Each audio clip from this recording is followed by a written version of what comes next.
안녕하세요. 오늘은 오랜만에 옷이랑 데이트를 하러 왔어요. 영화 보고 밥 먹고 카페 가는 거니까 데이트 맞겠죠? 사실 오시가 올해는 미국으로 출장을 가게 돼서 출장 가기 전에 마지막으로 같이 있는 시간이에요. 오늘은 영화 보러 큰 도시까지 나왔어요. 독일은 대부분 더빙이 많아서 작은 도시 영화관들은 오리지널 버전으로 상영을 안 하고 대부분 다 독어 더빙이더라고요. 동네에는 아시안 음식점이 딱 하나밖에 없어서 다른 동네 갔을 때, 좀 큰 도시 갔을 때 맥도날드나 그런 프랜차이즈 아니면은 이런 베트남 음식점 위주로 찾아서 다니고 있어요. 사실 이날은 일찍 나와서 쇼핑도 좀 하고 그러려고 했는데 생각보다 집에서 늦게 나오게 돼서 밥 먹고 부랴부랴 다시 영화관 근처로 갔어요. 영화 시작은 사실 7시인데 제가 3시부터 6시까지 독일어 온라인 수업이 있어서 카페에 왔어요. 그때는 수업 바꾸기 전이어가지고 3시부터 6시까지 독일어 수업을 들었어요. 저 수업 듣는 동안 오시는 쇼핑몰 구경하고 서점에 가가지고 책을 한 권 사왔더라고요. 바이리시에 관한 그 바이리시 사투리에 관한 책인데 혼자 보면서 엄청 좋아해요. 아바타 2를 보러 왔어요. 사실 3D로 안 봐도 되는데 3D밖에 없어서 3D로 봤어요. 감상평은 CG는 멋있지만 스토리는 별로다. 3D도 스토리 별로면 안 볼 것 같아요. 이날은 오전 수업 없는 날을 한번 찍어봤어요. 수업이 없을 때는 항상 알람을 8시에 맞춰놔요. 하지만 8시에 잘 안 일어나고 1시간 동안 인스타도 보고 유튜브도 보고 9시쯤에 일어납니다. 지난 동영상에서 오전 수업 선생님이 회의가 있다고 8시부터 수업을 한다고 했잖아요. 그날은 아예 수업을 가지 않고 집에서 했답니다. 그날 새벽부터 다른 친구가 아들이 아파서 못 온다고 하더라고요. 그러더니 선생님이 오늘은 그러면 온라인 수업으로 대체를 하자고 했어요. 그래서 저는 온라인 수업이라고 하길래 줌을 이용하거나 아니면 뭐 스카이프를 이용해서 수업을 하는 줄 알았는데 알고 보니 그냥 왓츠앱으로 뭐 이렇게 문자 보내고 아니면 녹음해서 보내고 이렇게 수업을 하는 거였더라고요. 선생님이 8시 30분 되자마자 몇 쪽부터 수업 시작할 거라고 왓츠앱으로 문자를 보냈어요. 그런 다음에 돌아가면서 저희가 그 지문을 왓츠앱으로 녹음을 해서 보내는 걸로 수업이 대체됐어요. 그래서 그날은 8시 30분부터 10시까지 수업을 진행했는데 사실 이게 뭐 온라인으로 얼굴 보면서 하는 것도 아니고 그냥 문자로 보내고 녹음한 파일로 보내고 이러다 보니까 사실 많이 못하고 좀 늦어지기도 하고 그랬어요. 사실 지지난주에 쇼츠를 열심히 다시 매일매일 올리겠다고 올려놓고 안 올렸어요. 사실은 쇼츠는 그냥 저희 부모님 보고 저희 부모님이랑 통화할 때 항상 부모님이 오늘은 뭐 먹었니? 이렇게 물어보셔가지고 오늘 뭐 딸 뭐 먹었다 이렇게 보여주는 식으로 올리려고 한 건데 다른 분들도 생각보다 많이 보더라고요. 그래서 아직 어떻게 해야 될지 뭔가 좀 바꿔야 될지 좀 고민 중이에요. 그리고 이번 주에 사실 스트레스를 많이 받았어요. 제가 원래 10월부터 어디 한 곳이랑 일을 하기로 얘기가 계속 나오고 있었는데 그게 일 처리가 너무 늦어져가지고 내가 일 시작하기도 전에 잘린 건지 안 뽑힌 건지 엄청 스트레스를 많이 받았어요. 동네 영어 모임에서 만난 친구가 소개시켜준 자리예요. 정직원은 아니고 그냥 자원봉사자 개념으로 일을 하는 건데 이게 10월에 그래서 제가 이력서를 내면서 간단하게 면접도 봤어요. 그래서 그때 물어봤을 때는 12월이나 1월부터 일을 하자고 얘기가 나왔는데 11월 초쯤에 저한테 그 계약서랑 이런 걸 보내줬더라고요. 그래서 저는 그거를 이제 기입을 해가지고 다시 우편으로 보냈어요.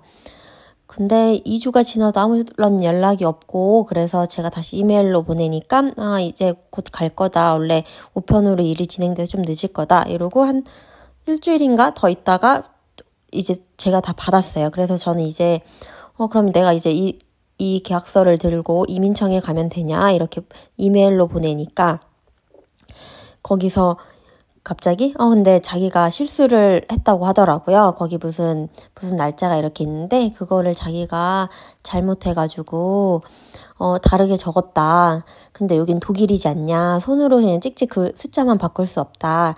다시 써서 보내달라고 이메일이 왔어요. 그래서 저는 그날 바로 다시 써가지고 다시 그대로 보냈어요.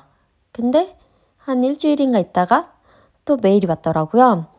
원본 파일이 왔다. 뭐 이런 식으로. 그래서 저는 거기서 저한테 따로 이메일에 네가 이 부분을 고쳐줬으면 좋겠다. 이렇게 고쳐라. 이런 말이 따로 없어서 그냥 똑같이 원본 파일을 보냈는데 알고 보니까 그 본인이 실수한 부분을 제가 고쳐서 보냈어야 됐더라고요. 그래서 어쨌든 제가 다시 그거를 고쳐가지고 다시 또 우편으로 보냈어요. 제가 원래는 그래서 그 PDF 파일에 서명을 저장을 해놓은 게 있어가지고 그걸로 보냈는데 이거 말고 여긴 독일이다. 우린 직접 사인한 게 필요하다. 이런 식으로 얘기하더라고요. 그래갖고 제가 다시 프린트를 해가지고 다시 사인을 해서 우편으로 보냈어요.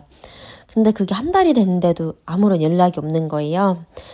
그래갖고 이거는 잘린 거다. 막 이러고 오씨랑도 둘이 나 잘렸나 봐. 이러고 얘기를 했는데 오씨가 이건 뽑힌 게 아니니까 잘린 것도 아니야. 이래갖고 그래서 너무 일 처리가 너무 늦어져가지고 스트레스를 지난주 엄청 많이 받고 있다가 결국에 제가 또 이메일을 보냈어요. 아무런 연락이 없다. 아직 받은 것도 없고 혹시 어떻게 되는 거냐. 뭐 아는 게 있으면 나한테 정보를 좀 알려달라. 이렇게 이메일을 보냈는데 답장도 없더라고요. 이런 답답한 일처리에 성격 급한 저 같은 한국인은 아주 속이 터집니다. 터져. 그래서 일단은 지금 녹음하는 이 시점에는 그 계약서를 받긴 받았어요. 근데 이제 그 다음 문제는 제가 이제 혼자 이민청에 가가지고 워킹 퍼밋을 받아야 돼요. 근데 그래서 일단 담당자한테 제가 뭐 예약을 잡을 수 있는지 메일을 보내놓은 상태인데 그 메일도 답장이 없네요. 독일인들은 메일을 확인을 안 하는 건지 아니면 본인이 봐서 이건 안 해도 되겠네 하면은 답장을 안 하는 건지 아주 속이 터집니다. 터져. 그래서 일단 오늘은 전화를 해볼 예정이에요. 사실 그냥 독일어로 얘기하는 것도 말 잘 못하는데 전화로 하면 더 어려운데 그래서 지금 사실 좀 고민이긴 하긴 한데 그래도 전화를 하고 가는 게 마음이 편할 것 같아서 일단 오늘 전화를 한번 도전해 보겠습니다. 그래서 어쨌든 지금 일 시작하기도 전에 약간 정 털린 기분이랄까요? 일 가기 싫어졌어요. 일 시작하게 되면 이 털린 정이 다시 생길지 안 생길지는 또 다음에 일 시작하면 또 얘기해 드릴게요. 사실 그래서 이번 주에 이렇게 약간 신경 쓸 일도 많고 스트레스도 많이 받고 이래서 괜찮았던 방광염이 또 도졌어요. 걸린 지 한 달밖에 안 됐는데 또 걸려가지고 일단 이거 촬영한 날 사실 아침부터 증상이 좀 있어가지고 약국에 바로 가가지고 약을 사와서 먹었어요. 근데 그래서 낮에까지는 증상도 좀 완화되는 것 같고 괜찮았어요. 근데 저녁 때 또 온라인 수업 들으면서 있으니까 아무래도 좀 화장실 좀 참고 이러다 보니까 더 증상이 심해졌더라고요. 통증도 있고 조금씩 피도 보이는 것 같아서 다음날 바로 눈 뜨자마자 병원에 갔어요. 사실 독일이 약속이 없으면은 안 되는 나라예요.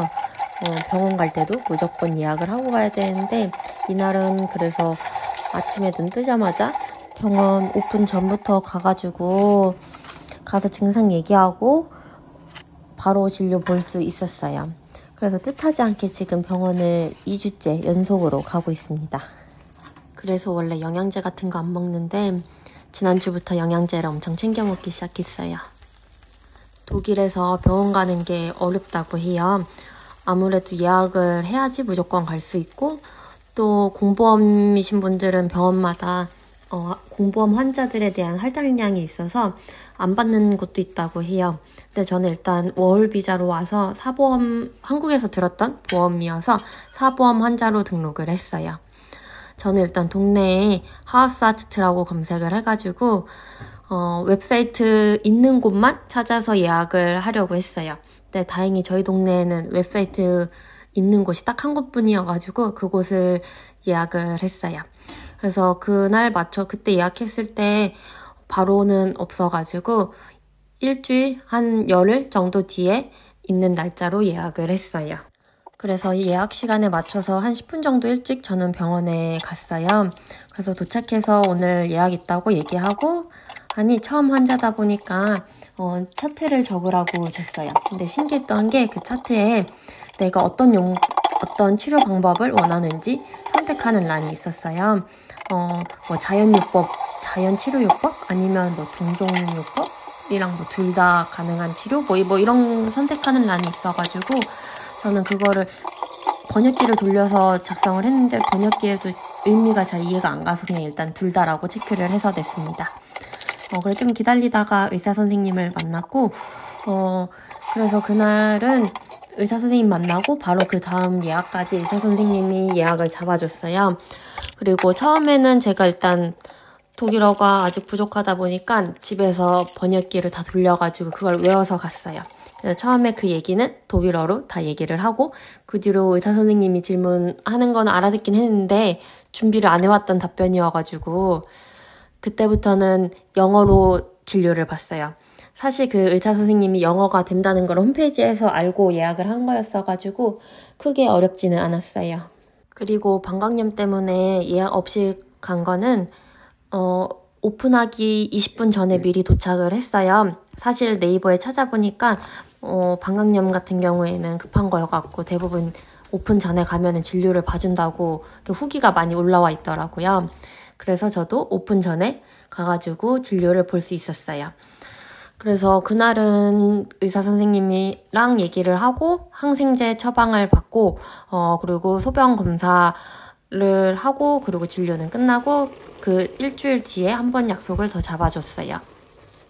그래서 일단 그날이 오늘이었어갖고 지금 병원을 다녀왔는데 오늘은 그냥 피 검사랑 소변 검사만 한 번 다시 하고 의사 선생님을 따로 보지는 않았어요. 그리고 다음 주에 다시 한번 가가지고 결과랑 이런 걸 들을 것 같아요. 근데 의사 선생님 외에는 다 독일어만 하셔가지고 그냥 대충 단어 캐치만 해가지고 알아듣는 척 하다가 와요. 제일 많이 하는 말은 고맙습니다 밖에 없어요. 오늘도 이렇게 하루가 다 끝났네요. 다음에 봐요. 안녕.